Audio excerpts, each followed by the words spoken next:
Namaste, everyone. So my saying hi to Ange is actually transformed to my saying hi to Ange fireplace chats.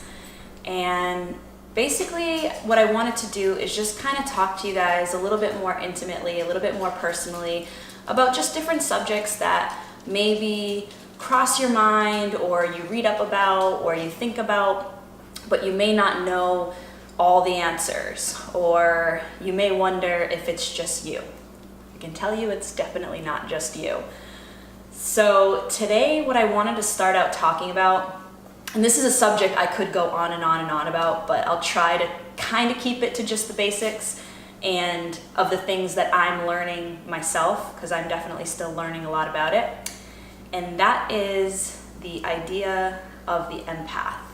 So we've all heard people say being sympathetic, being empathetic. Obviously, those are two very different things. And being empathetic, where you can, basically understand where somebody is coming from. Maybe you've been through something similar, know someone similar that's been through something like that, and so you can understand the feeling they may be going through, versus being an empath. An empath is basically where we feel exactly what that person is feeling. And that can be scary to some people, but it can also be a really exciting gift too.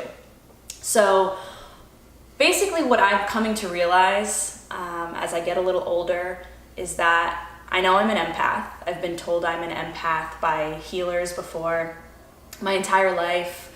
And not to say I was in denial about it, but I just assumed everyone was exactly how I am. Like, this is not anything special. And then I realized it actually is. So being an empath is something where, like I said, I can feel what someone else is feeling. And this can be great. This can really connect you, if you have a partner, your family, your friends. This can really make you the go-to person and the really great friend, which is a really nice thing to be. But there's the yin and the yang. So there's the other side to that, where you're exposing yourself to everyone out in the world. And opposite of an empath would be your sociopath, your narcissist, your psychopath. And these are not just, mean terms that people throw out there. This is an actual mental disorder. And this definitely exists a lot in the world we live in today. And so how can we protect ourselves? So if you're an empath out there, what can you do that will alleviate some of the stresses that might come along with it? So I know for me, everyone has their own things that they do. I know what works for me is I have my crystals. So I have my rose quartz for the heart chakra. I have some protection and communication and guidance. And you can do your research. There are many, many different crystals. So crystals is one thing that I like to have on me to feel protected and feel that love and feel that energy.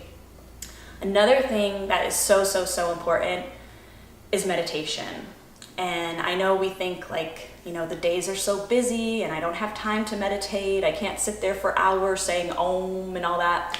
I totally get it. And thanks to technology, because I know sometimes I have an issue with technology being one of the reasons I haven't done a saying hi to Ange in a while. But besides that, it is great. YouTube is an excellent source. You can look up guided meditations for whatever it is that you're lacking at that specific time.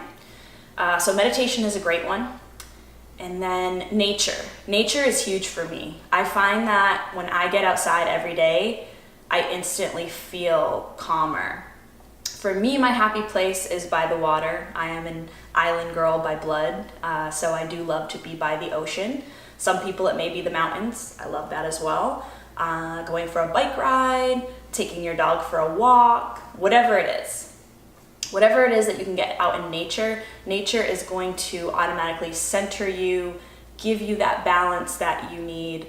And if there's anything that you're picking up off of other people's energies, once you get tied to nature, that kind of all dissipates.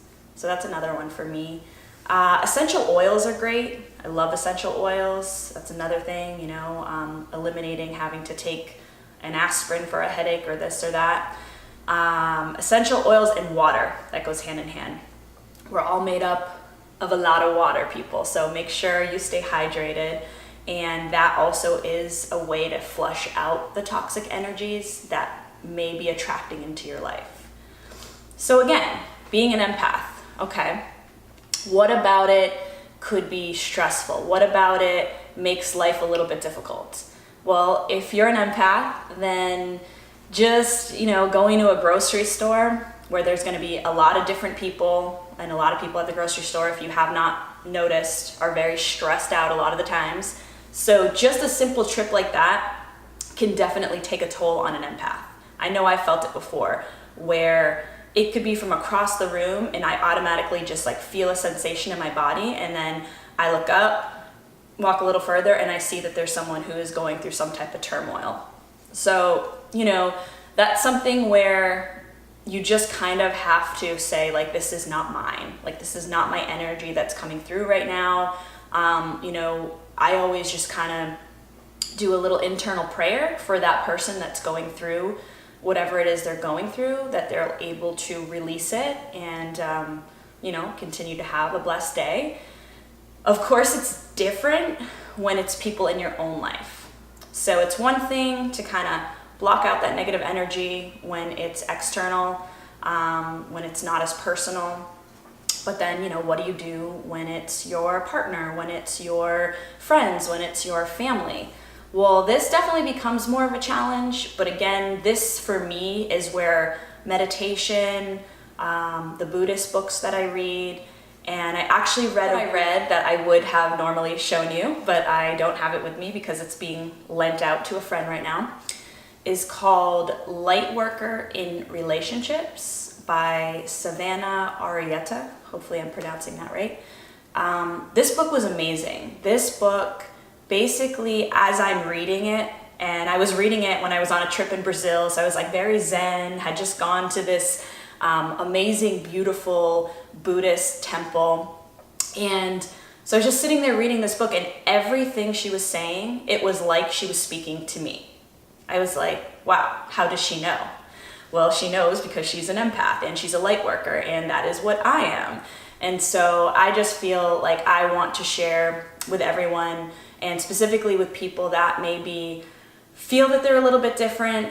They really feel all the feels and they want to help and they want to do something, but they're not sure, you know, where to start. Read that book. It was really great for me.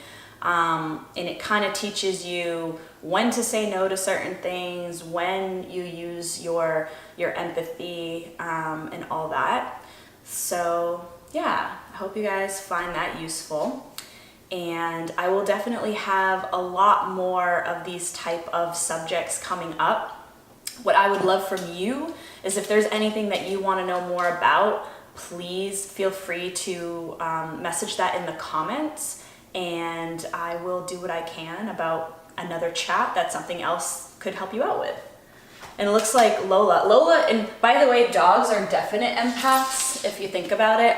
They always know how to make us feel really all better, and they are the unconditional love beings in our lives. So definitely, if you got yourself an awesome little furry friend like me, treasure them always. So I hope that this helped you guys out a little bit. Again, let me know what you think. Any questions you have, feel free. And sending you all of my positive light for today and for always. Peace and love, guys.